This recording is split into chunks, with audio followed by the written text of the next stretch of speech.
Mohon perhatian, tekan tombol subscribe. Terima kasih atas perhatiannya.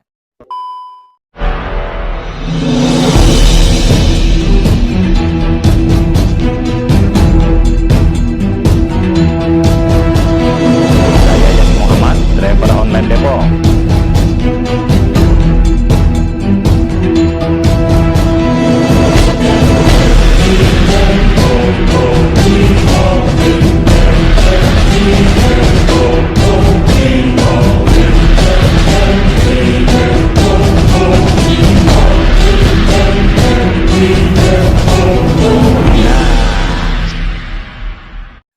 Assalamualaikum warahmatullahi wabarakatuh. Saya Yadi Muhammad, driver online Depok. Sahabat Popole yang ada di langit dan di bumi, kita kembali jumpa dalam berita reaksi. Kali ini saya akan mereaksi sebuah berita yang dirilis oleh CNN Indonesia bertajuk Buruh ancam penjarakan pengusaha halangi aksi mogok nasional. Jakarta, CNN Indonesia. Buruh mengancam akan memenjarakan pengusaha yang melarang aksi mogok nasional 5 juta buruh di 100.000 perusahaan. Mogok nasional rencananya dilakukan pada Juli atau Agustus 2023. Presiden Partai Buruh Said Iqbal mengatakan, aksi ini adalah bentuk perlawanan atas pengesahan peraturan pemerintah pengganti Undang-Undang Nomor 2 Tahun 2022 tentang Cipta Kerja atau Perpu Cipta Kerja. Selain itu, buruh juga menggugat Permenaker Nomor 5 Tahun 2023 tentang penyesuaian waktu kerja dan pengupahan pada perusahaan industri padat karya tertentu berorientasi ekspor yang terdampak perubahan ekonomi global.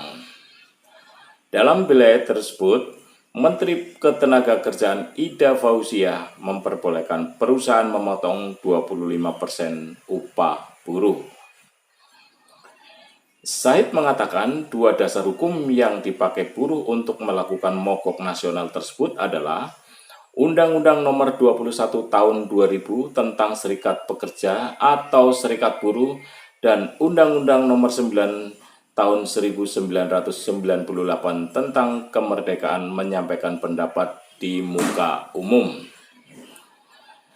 Tidak ada alasan pengusaha melarang. Kalau melarang, kita akan tuntut penjara perusahaan itu.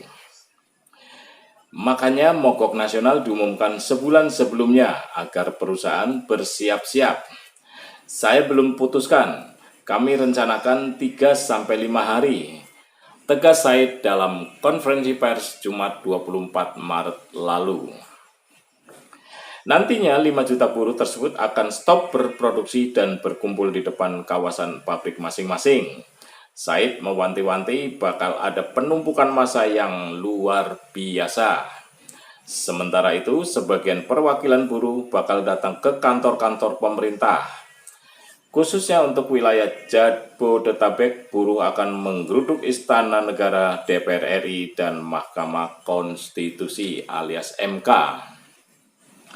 Ia menegaskan output aksi mogok nasional ini adalah meminta para gubernur, bupati atau wali kota, serta DPRD setempat untuk membuat surat rekomendasi resmi yang ditujukan kepada Presiden Joko Widodo dan pimpinan DPR RI. Isi surat tersebut adalah penolakan Perpu Cipta Kerja serta pencabutan Permenaker Nomor 5 Tahun 2023.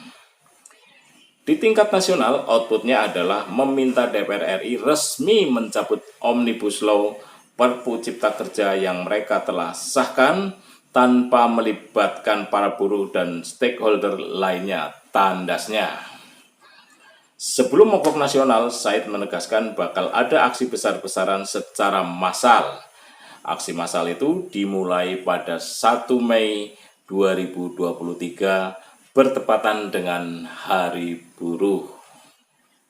Nah, kalau memang benar nih akan ada 5 juta buruh yang berhenti berproduksi, ini bakal membuat sejumlah industri di tanah air bakal lumpuh dan tentu saja akan dibayar mahal oleh para pemilik perusahaan-perusahaan tersebut. Karena itu bukan tidak mungkin bahwa rencana aksi mogok nasional ini akan mendapat perlawanan yang juga sangat keras. Nah, seperti biasa kalau sebelum aksi mogok nasional yang kira-kira bisa membuat para pengusaha kolaps atau lumpuh, ini tentu saja mereka sebelumnya akan melakukan sweeping terhadap para buruh-buruh di perusahaan mereka. Nah, selain sweeping, mereka juga akan melakukan intimidasi terhadap buruh-buruh yang ditengarai bakal ikut aksi mogok nasional. Khusus untuk intimidasi ini, biasanya para pemilik perusahaan akan melibatkan pihak ketiga. Sudah penyakit lama itu. Nah, selain intimidasi, mereka juga akan melakukan PHK sepihak. Ya karena cuman alasannya mereka akan turun ikut aksi mogok nasional meskipun dijamin oleh undang-undang. Tapi bahwa para pemilik perusahaan di tanah air itu nggak mau tahu, yang penting mereka tidak mau rugi. Nah, sekaitan dengan PHK massal, biasanya para pemilik perusahaan itu sudah menyiapkan orang-orang pengganti buruh-buruh yang bakal kena PHK.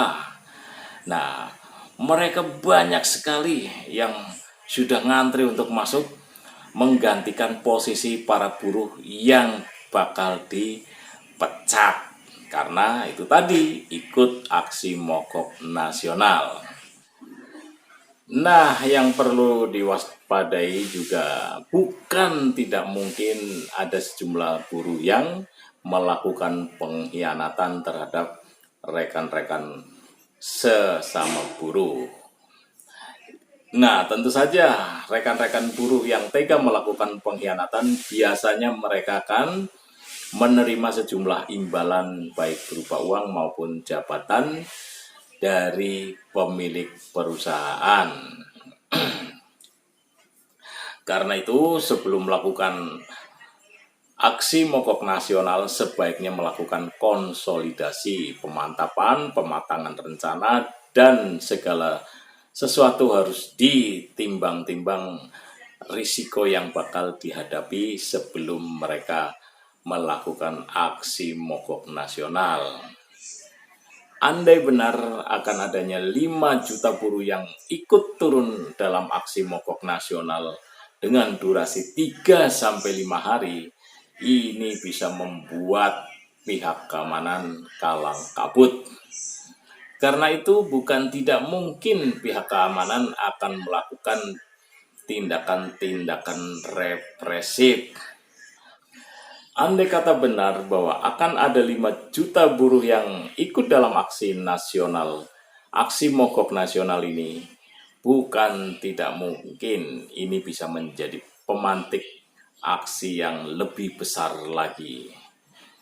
Dan seperti yang pernah diutarakan oleh Presiden Partai Buruh Said Iqbal beberapa waktu lalu menanggapi soal putusan Pengadilan Negeri Jakarta Pusat, andai kata putusan itu tetap dieksekusi, Said Iqbal dan buruhnya akan melakukan people power. Nah, mudah-mudahan ini adalah sebuah pemanasan untuk menuju people power.